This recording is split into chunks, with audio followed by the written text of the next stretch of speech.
തനിക്കെതിരായ പീഡനക്കേസ് രാഷ്ട്രീയ പ്രേരിതമെന്ന് Rahul Mamkootathil MLA. CPM BJP ബന്ധമാണ് ആരോപിക്കുന്നത്. കേസിൽ മുൻകൂർ ജാമ്യം തേടി തിരുവനന്തപുരം സെഷൻസ് കോടതിയിൽ നൽകിയ ഹർജിയിലാണ് രാഹുൽ ഇക്കാര്യം ആരോപിക്കുന്നത്. യുവതിയുമായുണ്ടായിരുന്ന ഉഭയസമ്മതപ്രകാരമുള്ള ബന്ധമായിരുന്നുവെന്നും അതിനാൽ ബലാത്സംഗ കുറ്റം നിലനിൽക്കില്ലെന്നും ഹർജിയിൽ പറയുന്നു. രാഹുലിന്റെ മുൻകൂർ ജാമ്യ ഹർജി കോടതി തിങ്കളാഴ്ച പരിഗണിച്ചേക്കും. സംഘ് പരിവാർ ബന്ധമുള്ള ശാസ്തമംഗലം അജിത് കുമാറാണ് രാഹുലിന്റെ അഭിഭാഷകൻ. ബലാത്സംഗ കുറ്റവും നിർബന്ധിച്ച് ഗർഭചിത്രം നടത്തിയെന്ന കുറ്റവും നിലനിൽക്കില്ലെന്നാണ് ജാമ്യ ഹർജിയിൽ രാഹുലിന്റെ വാദം.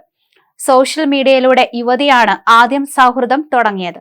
യുവതിയുടെ വിവാഹശേഷമാണ് ഫേസ്ബുക്കിലൂടെ ബന്ധം ആരംഭിക്കുന്നത്. യുവതി ഗാർഹിക പീഡനത്തിന് ഇരയായിരുന്നു. ഇതെല്ലാം കേട്ടപ്പോൾ യുവതിയോട് സഹതാപം തോന്നി. അങ്ങനെ സൗഹൃദം വളർന്നു. യുവതിയുമായുണ്ടായിരുന്ന ഉഭയസമ്മത പ്രകാരമുള്ള ബന്ധമായിരുന്നു.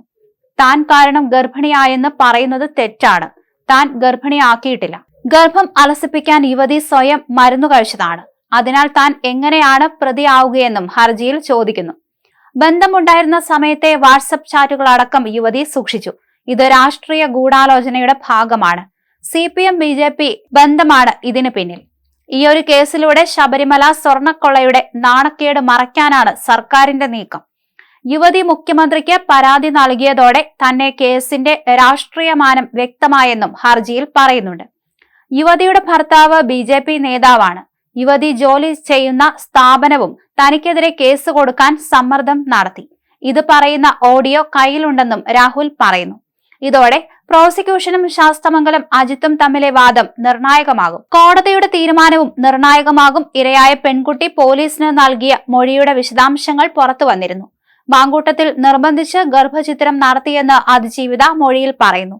ബംഗളൂരുവിൽ നിന്ന് മാങ്കൂട്ടത്തിലിന്റെ സുഹൃത്ത് ഗുളിക എത്തിച്ചു നൽകി. ഭീഷണിപ്പെടുത്തിയാണ് തന്നെ കൊണ്ട് ഗുളിക കഴിപ്പിച്ചത്. ഗുളിക കഴിച്ചെന്ന് വീഡിയോ കോളിലൂടെ മാങ്കൂട്ടത്തിൽ ഉറപ്പുവരുത്തിയെന്ന് മൊഴിയിലുണ്ട്. നിലമ്പൂർ ഉപതെരഞ്ഞെടുപ്പ് സമയത്താണ് ഗുളിക പെൺകുട്ടിക്ക് എത്തിച്ചത്. കുഞ്ഞുണ്ടായാൽ തന്റെ രാഷ്ട്രീയ ഭാവി പ്രതിസന്ധിയിലാകുമെന്നാണ് മാങ്കൂട്ടത്തിൽ പെൺകുട്ടിയോട് പറഞ്ഞിരുന്നത്. എന്നാൽ പെൺകുട്ടിയെ ഗർഭിണിയാക്കാൻ മാങ്കൂട്ടത്തിൽ പ്രേരിപ്പിക്കുന്ന വാട്സപ്പ് സന്ദേശങ്ങളും മുൻപ് പുറത്തു വന്നിരുന്നു.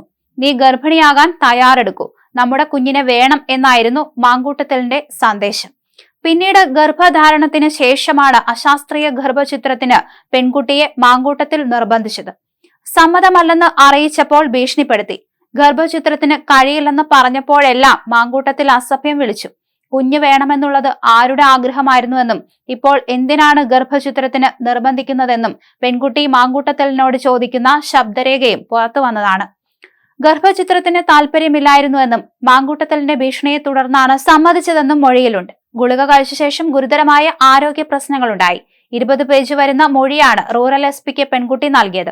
5.5 മണിക്കൂറിലേറെ മൊഴിയെടുക്കൽ നീണ്ടു. അതിജീവിതയുടെ പരാതിയിൽ ജാമ്യമില്ലാ വകുപ്പ് പ്രകാരം വലിയമല പോലീസാണ് മാങ്കൂട്ടത്തിലിനെതിരെ കേസെടുത്തത്. പിന്നീട് നേമം പോലീസിന് കേസ് കൈമാറി.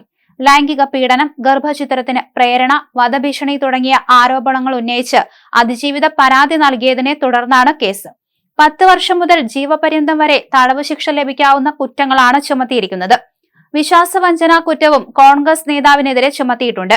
വ്യാഴാഴ്ച വൈകിട്ടോടെ അതിജീവിത മുഖ്യമന്ത്രി പിണറായി വിജയനെ കണ്ടതിനു ശേഷം റൂറൽ SP-യുടെ നേതൃത്വത്തിൽ വനിതാ സെല്ലിലെ ഉദ്യോഗസ്ഥർ വിശദമായി മൊഴി രേഖപ്പെടുത്തുകയായിരുന്നു.